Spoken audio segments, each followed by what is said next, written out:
Good morning, everybody, and welcome to today's online session. This is being co-hosted by us at Apprenticeships Norfolk in collaboration with New Anglia Growth Hub and the Norfolk Business Board. We're really excited to share some insights on how apprenticeships work for businesses, what the funding looks like, return on investment, and general business benefits today. Louise, if we could move to the next slide. Thank you.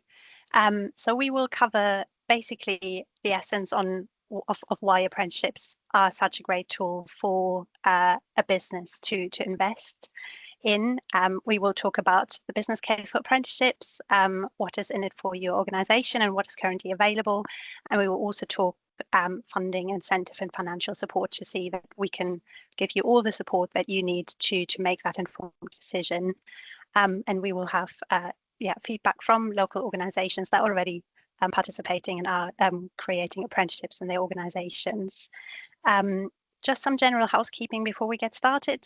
You might have noticed that you are muted and off camera, but you can engage with us throughout the session using the Q&A section or the chat, which is available on the toolbar at the top. And we will pick up those questions towards the end of the session. That's perfect. Thank you, Louise. So just something about us at Apprenticeships Norfolk. So we are a free and impartial brokerage service that champions apprenticeships. And you might have seen us around in Norwich and across Norfolk. You might have seen us at our All About Apprenticeships event at the forum last month. You might have also seen our TV or online adverts where we champion apprenticeships made in Norfolk. Or you might have even attended our Apprenticeships Norfolk Awards during National Apprenticeship Week. We basically are here to guide everyone that is involved in apprenticeships throughout the process, but specifically offering support to local organisations that need some assistance. We offer a range of practical hands-on support throughout the whole apprenticeship process. That could include skills analysis, cost forecasting, just to make sure that you have all the details and guidance you need to make informed decisions about your upcoming opportunities. We are here to help promote your apprenticeship vacancies when you're ready to recruit. We're also here to support with financial queries and offering some additional financial support, and we will talk about that a little bit later on as well. We offer additional support through our networks. So we offer mentoring support. We have our networks for employers, training providers and apprentices to make sure that everyone has an opportunity to connect and learn and share their experiences across the county as well. We basically are here to along the way. So obviously a lot of our support is focused around the start of the apprenticeship journey, but we're here throughout the whole journey as well to make sure that you and your apprentices know where to go if things come up or if you have any queries throughout. On the next couple of slides, Matt will tell you a little bit more about the opportunities that apprenticeships offer. Thank you, Lisa. So the important thing is, what is the business case for apprenticeships? So as a business, are you thinking about your business's future skills, considering bringing in fresh and diverse ideas, wondering about funding and practical support? So apprenticeships can be a cost-effective method. So apprenticeship training is funded through the apprenticeship levy. So the employer simply pays the salary cost. Apprentices could earn over £150,000 more on average in their lifetime. So it is led by industry relevant training. So apprenticeships allow learners to contextualise and apply new knowledge and skills in their own work setting. Employee retention and recruitment strategies, it could aid with that. It could be used as a key source of learning and development.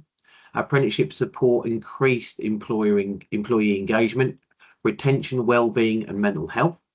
You can grow your own talent. You can use this approach and support members of your local community into a new career setting.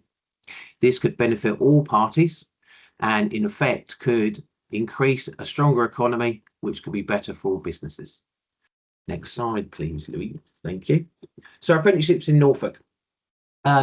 So just some context, some of you may have seen the interim Milburn report on NEET individuals. Now, addressing the term NEET is classed as not in employment, educational training. These are generally aged between 16 and 24. Currently, there's over 1 million young people being NEET in England, and 39% of NEET individuals are actively looking for employment at the moment. So we're seeking to we are seeing more uptake and apprenticeship activity in the 3 urban areas of Norfolk, which include Norwich, Kingsley and Great Yarmouth. There is less activity in the more rural settings alongside the coast. This is predominantly concerned around transport and access to learning infrastructure, often addressed as a barrier for apprentices and employers. We have seen, although, a steady decline in level 2 enrolments and apprenticeship starts for 16 to 18-year-olds over the last couple of years. So there's definitely an opportunity to support apprenticeships starts for young people at an entry level stage.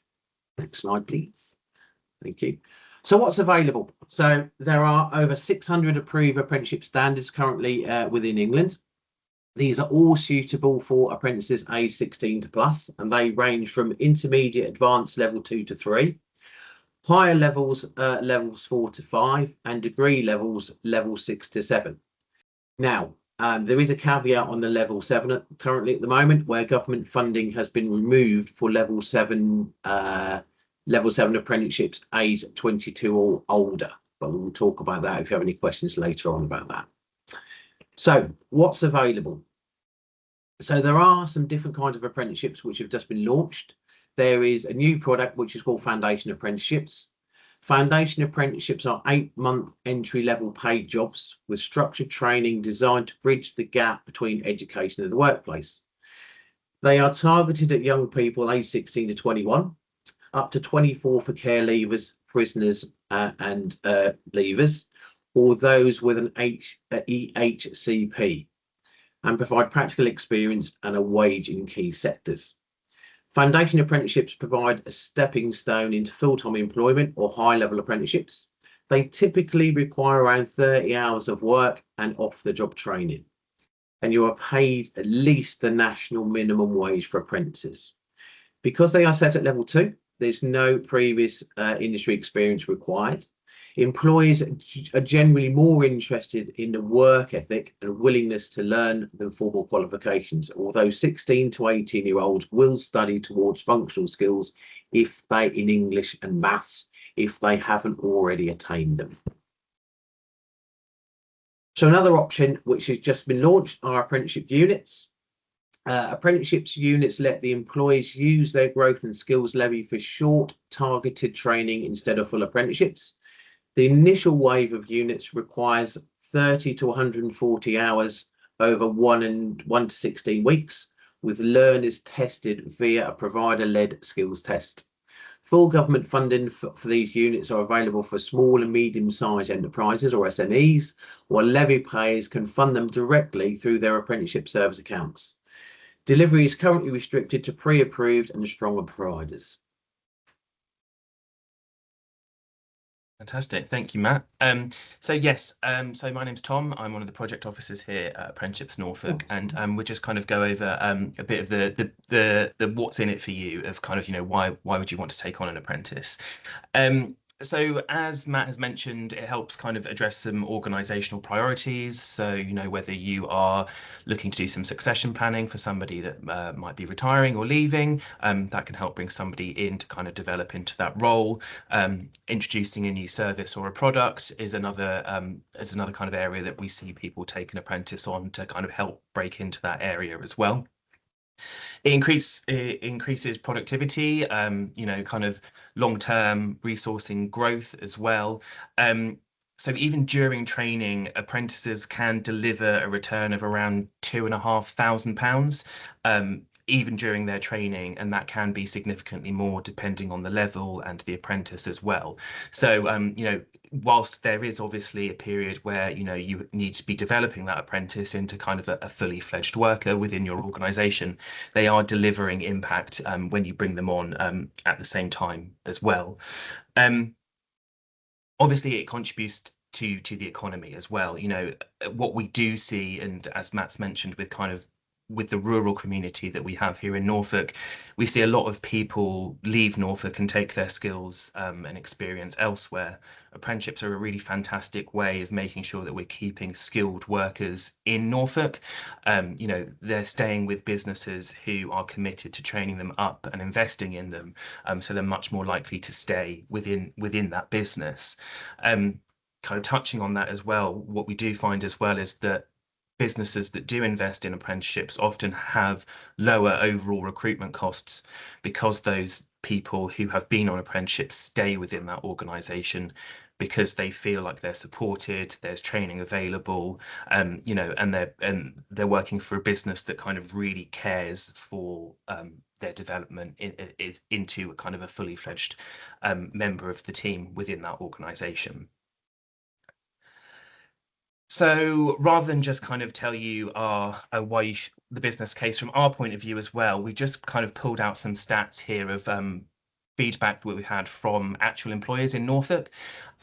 So all of these stats have been taken from an evaluation that we've had done recently for our Building Futures project. So Building Futures was a project that we delivered on behalf of South Norfolk and Broadland District Councils over the past 2 years. Building Futures additional practical and financial support to businesses in South Norfolk and Broadland. So it was a great project to just kind of really make sure that those employers in those two areas were getting the support they needed to access apprenticeships, and make sure that those apprentices stayed and were going to complete on their apprenticeships. So yeah, just a couple of stats there. In the left box, you can see stats that relate to employers.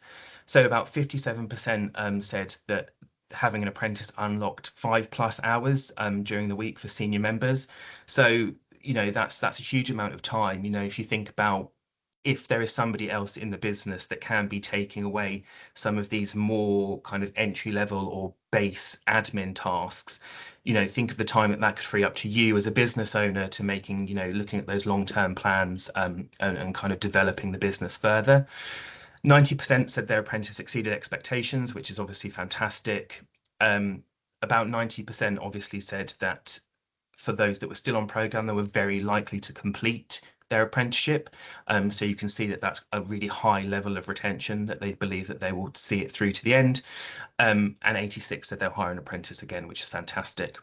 Also, just if you look at the right as well, kind of talking about developing this strong workforce within Norfolk, 92% of the apprentices saw this as a first step in a lifelong career, and 100% said it equipped them for future employment. So it's key here to see that, even though you're kind of putting the time into developing those apprentices, they want to stay with those businesses. They do see that as kind of a first step of building that career within your business and kind of, progressing throughout the ranks. So obviously, an apprenticeship is an investment to you as a business owner. So there are some things to kind of expect. So kind of just to run over those very quickly. In terms of the main kind of on costs, wages do have to be covered by the employer. So apprenticeship wages do work slightly differently, as there's an apprenticeship minimum wage. That typically only applies to the first year, but we can always kind of help talk you through how wages work, depending on how old the apprentice is and so on. One of the key things to note, which a lot of people don't realise, is if you hire an apprentice who is aged 16 to 25 and they are paid less than the upper earning limit, so less than £50,270 per year, you do not have to pay your Class 1 national insurance contributions. So that's obviously quite a big saving you're making there, especially with the national insurance rise that we saw in recent years as well. And then just to note, bringing an apprentice on, they are mainly an employee within your business, so you would have to offer them the same kind of leave, the same rights in terms of annual leave, sick pay, as you would with any other of your employees. Just moving on to training costs. So training costs are all managed on the Apprenticeship Service, which is an online platform that is hosted by the central government to help streamline things. Again, training costs really depend on two factors. One is the size of your business, and the second is the age of your apprentice. So for smaller businesses that don't pay into the apprenticeship levy, so those are businesses that have an annual payroll of less than £3 million per year, if you were to take on an apprentice aged 16 to 24, the government will pay 100% of the training costs. So you do not have to pay anything towards the costs of the training provider, because the government will cover all of those. If you were to take on an apprentice that is 25 or older, you are only then liable to pay 5% of the training costs, as the government will cover 95%. Even though there is that 5% to cover as a small business taking on an apprentice over 25, it's very likely that we could support you through the levy support scheme for that. And we'll just put a pin in that because Louise will talk about that in a minute. For larger businesses that pay into the apprenticeship levy, so those are businesses that have an annual payroll of over £3 million per year, regardless of the age of your apprentice, your levy needs to cover the full training costs for that. If you do not have the full amount in your levy pot to cover that apprenticeship, you would then need to pay 25% of those training costs, and the government will cover the remaining amount. Again, the levy support scheme can help with levy payers as well, and Louise will talk about that shortly. And then very finally, just coming on to time and resource. Obviously, taking on an apprentice, is a commitment. It is taking somebody on that does need training and it does need nurturing to get the best out of them. What we often see is that you will need to think about who you might want to assign to your apprentice as a mentor or a buddy, somebody that could really kind of lead on that pastoral area of making sure that the apprentice is set up properly in your business and feels confident in delivering returns on investment for you. You need to supply them with equipment and anything that they need to deliver that role. And then very finally, just off the job training. So as many of you probably know, a core part of apprenticeships is that your apprentice is provided time within the work week where they are just studying or towards their professional qualification or gaining skills and experience related to their apprenticeship. So that could be potentially a day at college, or it could be they're still in the workplace doing online assignments, work shadowing with other colleagues. So the main thing to note there is that that is paid time that the apprentice will have, but they will not be expected to do their usual day-to-day duties. They will be studying towards or learning some more skills for their apprenticeship. Fantastic. So we've talked about the costs here. But there is, fortunately, some government incentives and grants that you could be eligible for as well. A lot of these are new grants that the government have just announced earlier this year, with a lot of them kicking in later or have already kicked in. So that's really to kind of support with those initial costs of taking on your apprentice. Just to quickly rattle through some of them, £1,000 age payment, that is a grant that has been around for quite a while now, and that is a grant at £1,000 that comes to any business that takes on a young apprentice. So that's an apprentice aged 16 to 18. The £2,000 SME age incentive is new. That's just coming in this year. And that's, again, for young apprentices, that's aged 16 to 24, and only for businesses that don't pay into the apprenticeship levy, so those smaller businesses. And that is for new hires, for people that have kind of just started within the business and then go straight onto an apprenticeship. £2,000 for a foundation apprenticeship, again, for young people as well. And there is a £3,000 job grant. Now, that £3,000 job grant is quite different in that it's a jobs grant rather than an apprenticeship specific grant, but you can apply for it for apprenticeships, although it does have quite a different process in that the recruitment has to be facilitated by job centres. So they will match people who are on universal credit to your vacancy, and the recruitment has to kind of go in that way. So kind of just to round all that up, obviously there's things to consider in terms of investment, and there's also government grants that could come into you. What I would note is that we can offer a kind of financial forecasting spreadsheet for you. So as part of our service, we can factor things in such as how much your apprentice wages might be, and then factor in whether there are any mandatory pay uplifts during the apprenticeship duration. We'll factor in whether you have any costs to pay for the training fees, and then how much money might come into you in terms of government incentives. So by the end of it, what we can do is produce a one-pager for you that just kind of summarises over the duration of the apprenticeship, what is the likely cost that I would need to invest as a business owner to that. So yeah, you can just get in touch with us if you'd like us to do a bit of financial forecasting for your apprenticeship as well. And that is everything from me. And then neatly, I'll hand over to Louise, who will talk about the levy support scheme and covering those training fees. Thank you, Tom. Hello, everybody. I'm Louise. I am also a project officer here within the team, and I mainly work on what we call the levy support scheme. So the levy support scheme is a matching service where we're connecting organisations together. So it's for employers who would otherwise need to cover the training costs through a co-investment fee. Tom has just gone through those briefly and explained that actually as a non-levy employer, there may be times where you have to make a contribution towards the training costs, and that's where we can support you there.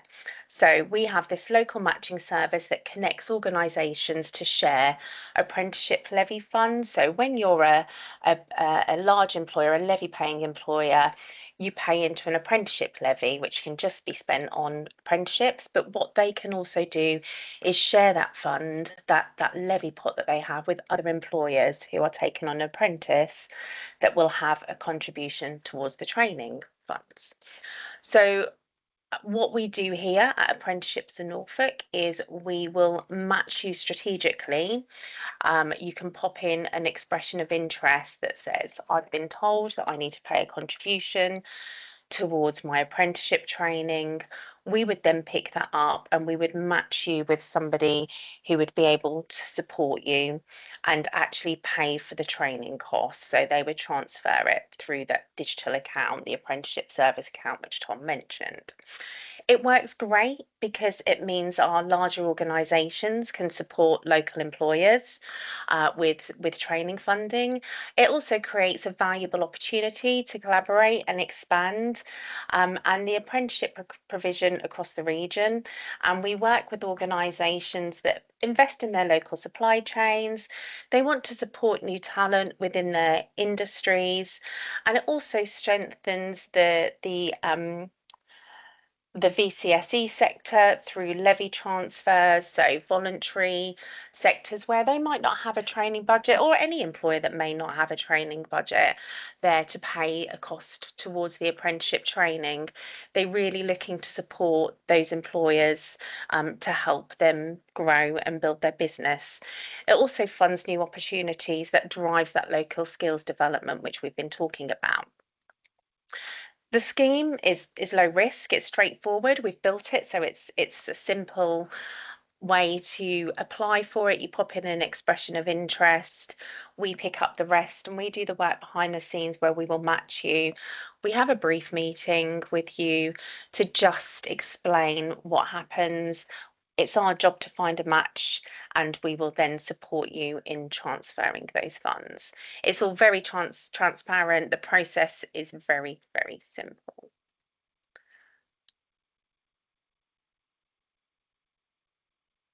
So the impact that the scheme has had over the past 3 years, you can see here we've got a couple of employers who have contributed to what they found the scheme was to them.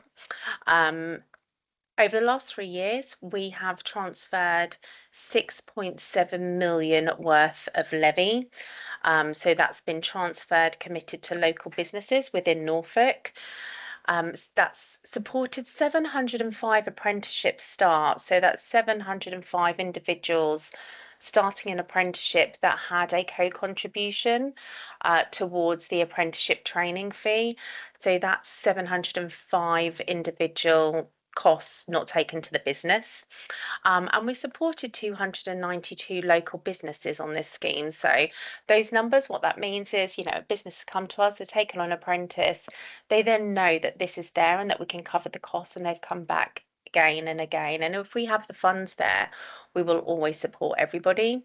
Tom mentioned before as well that we support non-levy payers and we support levy payers. So where you have a levy payer who might exceed their levy pot and they go into that 25% co-contribution, we would also look at trying to support those as well. So again, we're working and trying to support all businesses. We support any level of apprenticeship. It just needs to be an apprenticeship standard. So we've supported from level 2 to level 7s. We've done support across all different age groups and industries. New for us for 26-27 is we've actually developed this and spread this across Suffolk as well. So we're now supporting businesses for the levy support scheme in Suffolk. This was launched a couple of months ago, and so far we've already transferred 90,000. So again, it's about making sure that the businesses in our local area are receiving the support that they need to. Where does that support come from? Well, we have just over, I think it's 42 supporting organisations at the moment on the levy support scheme. They've pledged over £7 million between them, which is a massive amount. That's such a great amount that's gone into our Norfolk economy and is now spreading over to Suffolk as well. We've collaborated with over 50 training providers, so we quite often rely on training providers to let those employers know that this is available, that the levy support scheme is there and is available and can support that employer. So we work really well and hard with our stakeholders to make sure that the word is getting out there. We are in partnership with Apprenticeships Suffolk, as I mentioned, so we're going across there, but you can see all the different types of businesses that are supporting this there. How does this work and the eligibility? So the employers need to have a registered address within Norfolk and Suffolk. The apprentices need to be appointed for their role, and the reason for that is we need to know whether or not you need the funding. So Tom's kind of gone through how younger apprentices don't necessarily need that funding, that they'll be supported depending if you're a levy payer or a non-levy payer. So we just need to identify whether or not it's needed for you. And currently non-levy paying businesses appointing apprentices age 22 plus can actually apply for it, but from August the eligible age will be going up to 25 plus, so the levy support scheme will cover anybody over that age. Like I said, levy paying employers can also apply for their funds if they have fully spent. It's nice and easy. We have a form on our website, which is basically an expression of interest. We ask for very minimal information, again making the process as easy as possible. We do the introductory call, which I talked about, and then we will do all the work in the background connecting you with a business, and then we will support you in receiving the connection from that business and adding the apprentice to the digital account. So all in all, it's that full wraparound service for the levy support scheme. So I'm now going to hand over to Lisa. Lisa's going to talk to us about Talent Together. Thanks, Lisa. Thank you, Louise. So yeah, basically as part of the levy support scheme and the collaborative we have had with employers over the last couple of years is the realization that financial support is obviously businesses that invest in their future talent, but that non-financial supporting, coaching are equally important, valuable to exchange between different organizations.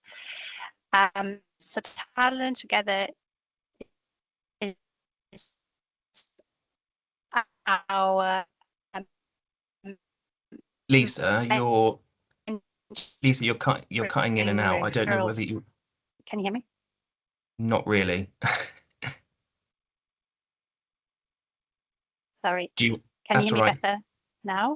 Yes, we can hear you better now. Yeah, that's right. You were just cutting in and out, so it might be worth just kind of starting from the top again quickly. Apologies for that. If it happens again, just let me know. The internet is quite patchy in the office.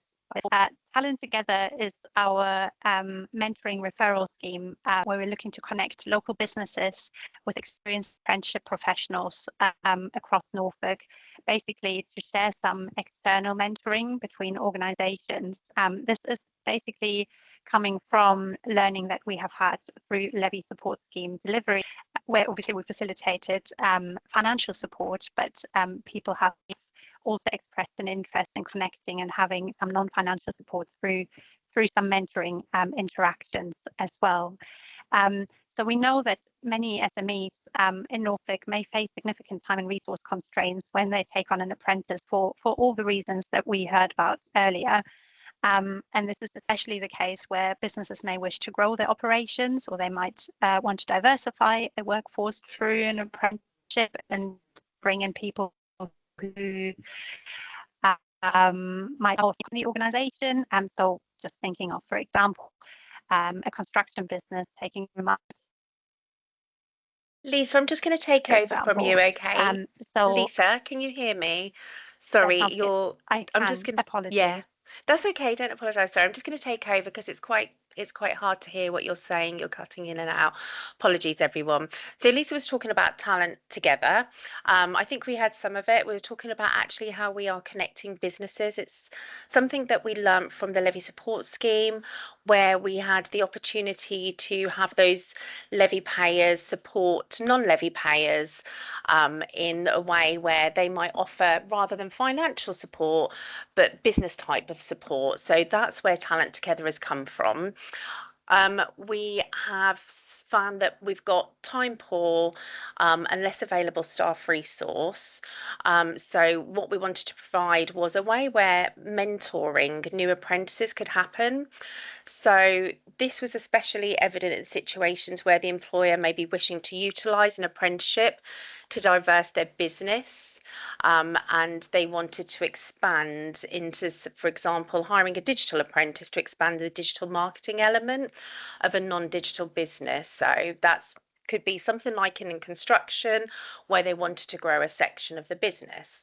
So what we're doing is we're trying to match up businesses to support other businesses here. Data has suggested that positive apprenticeship experience lead to successful outcomes. So that requires comprehensive support systems that address the practical aspects of apprenticeships. And that's come from the association, the AOA, of 2024. It's available for managers and employers and apprentices. It's a flexible format as agreed from the outset. So it's where we'll be introducing those larger employers to the smaller employers, finding a good match. And actually you go off and you do your own program. So it's a really good way for you to connect with different types of businesses that might be similar to you or offer something that your business is missing. There is an online session for this via Teams on the 23rd of July, which is that next week or the week after. There's a registration link which you can see on the screen here. So if you are interested, please do come along and just have a chat with us, and we'll have a question and answer session to see what Talent Together is going to offer. So it's just thinking about where you might have a gap within your business for a certain member of your team, you know, an apprentice who's taken on, where they might be able to grow something that you haven't done so far, but they just need that extra support from a different business.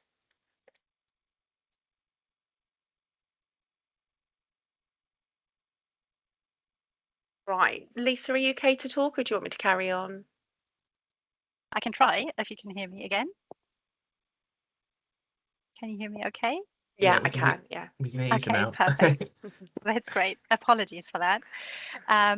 So basically, we're coming to the end of our session, and to close the session, we would like to leave the final words to a local employer who has shared his apprenticeship experience as part of our Made in Norfolk series. So let's hear from Mike, who runs Wildcraft Brewery, about his experience of taking on an apprentice. So I'm Mike and I run Wildcraft Brewery, and we are a brewery.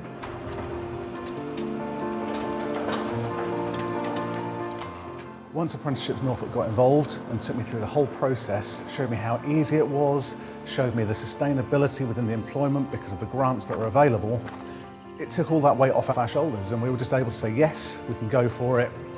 And literally, I think it was within a week, we had everything set up, it was all done, and yeah, we'd already found people that we wanted to take on apprenticeships, so that was even better, because they were just able to say yes, and we went for it. Any other employer is probably going to be sitting there thinking, I haven't got time to look into this, or it's too much, I can't afford it. One of those things. It's certainly how I was before I actually started talking to somebody. I think, like many small business owners, I didn't have the time to invest in working it all out for myself. So to have somebody there who could just push us, let us know what was needed at every step was really helpful.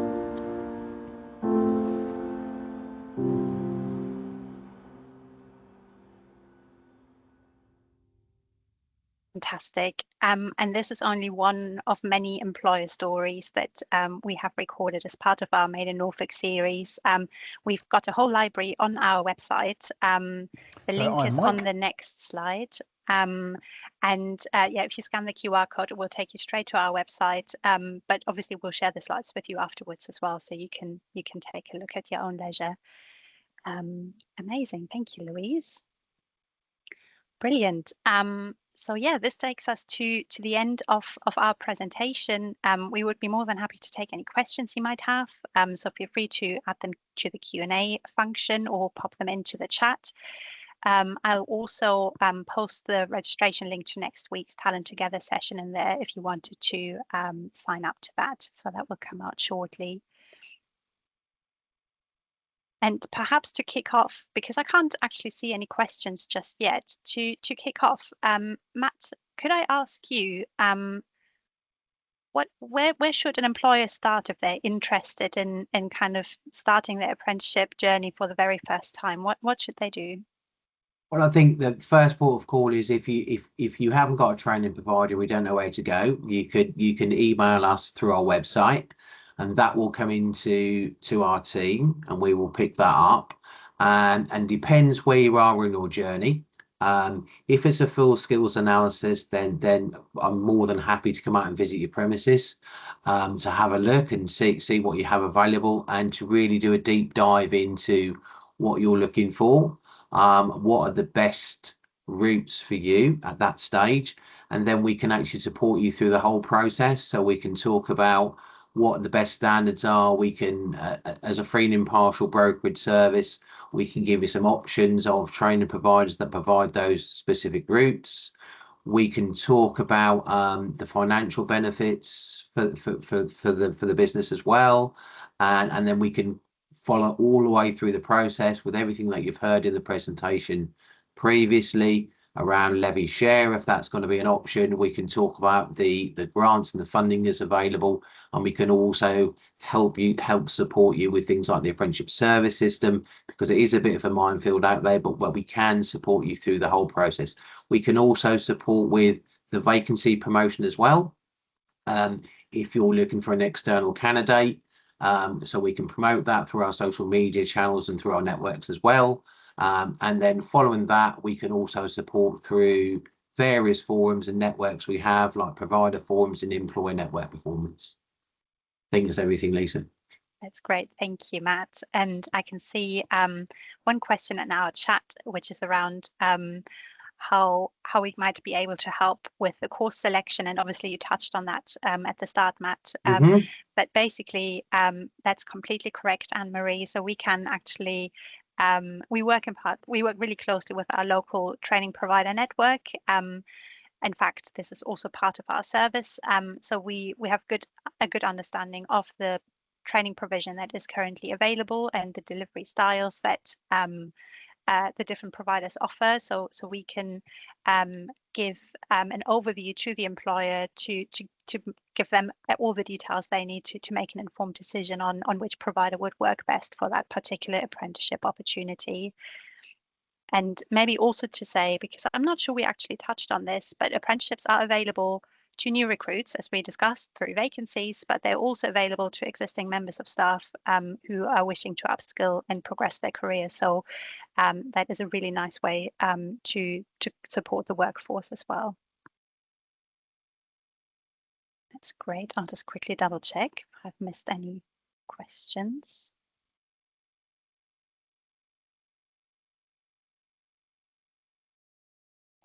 So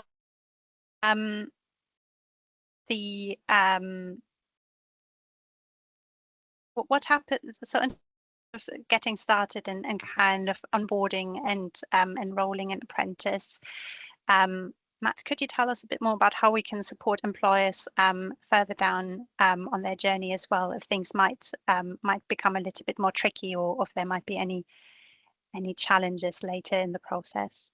So as regards to onboarding, ultimately that will be picked up by the training provider once the provision has been agreed with the business and ourselves. So if there's any issues or anything like that around with the training providers or any kind of issues like that, more than welcome to come back to us, and then we can try and source maybe a different training provider or anything like that. If there are issues with the program, then it is more beneficial to go directly through your training provider as a first port of call. If there's any issues regarding levy share or anything like that, if you have any questions, then by all means come back to Apprenticeships Norfolk. Hopefully that answers the question. That's great. Thank you, Matt. And Tom, if I could come to you for the next question. How can an employer support their apprentice effectively in the business? I think really it's making sure that you've kind of got that resource there to support the apprentice and recognize the kind of uniqueness of that apprenticeship. So obviously what you tend to, an apprentice will always have a manager, obviously, and that's the person that kind of manages their day-to-day performance and kind of looks at, you know, getting the job done, which is kind of most of the part of the apprenticeship, right? So, you know, if you've got an apprentice, for most of the time they're with you, they are going to be doing the day job as they would usually. And then there's that smaller part where they're kind of studying towards that professional qualification. What we tend to see is that apprentices that do the best are the ones that feel the most supported, and they tend to be the ones that have like a mentor or a buddy. So that's somebody who, you know, isn't necessarily responsible of their day-to-day workload, that they can go to for kind of what they might see in kind of like minor questions, more pastoral support that they can offer as well. You know, we've seen it before where a business that might have a slightly older workforce brings in a young person into the workplace, and that can be quite difficult for that young person to kind of feel ingrained and part of the work culture there. So having a mentor kind of really helps with that, because it's somebody who's kind of not necessarily related to their workload, who they feel is kind of on their side and is supporting them.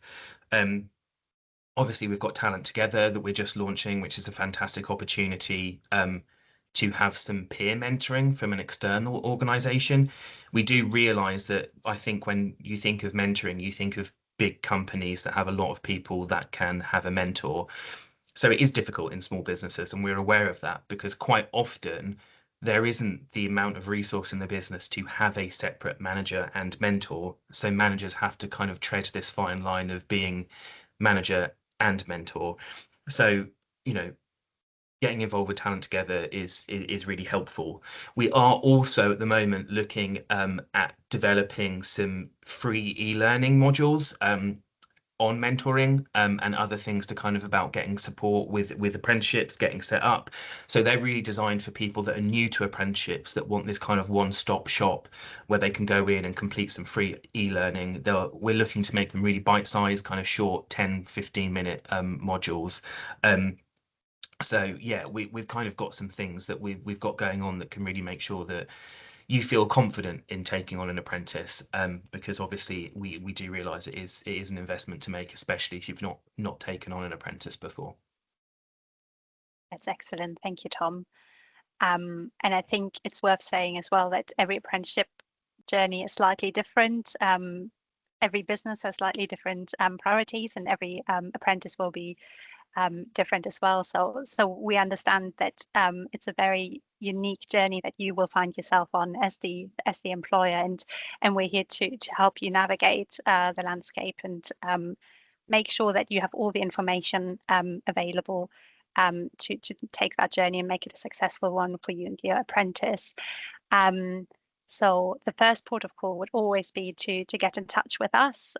So you can contact us via our website. We've got a contact form on there. You can follow us on our social media channels. And we would be more than happy to pick up the conversation and yeah, make sure that we can support you with exactly the right things. I can't actually see any further questions at the moment. But obviously, if you have any other questions that might come up after the event today, then please feel free to get in touch, and we would be more than happy to answer those for you as well.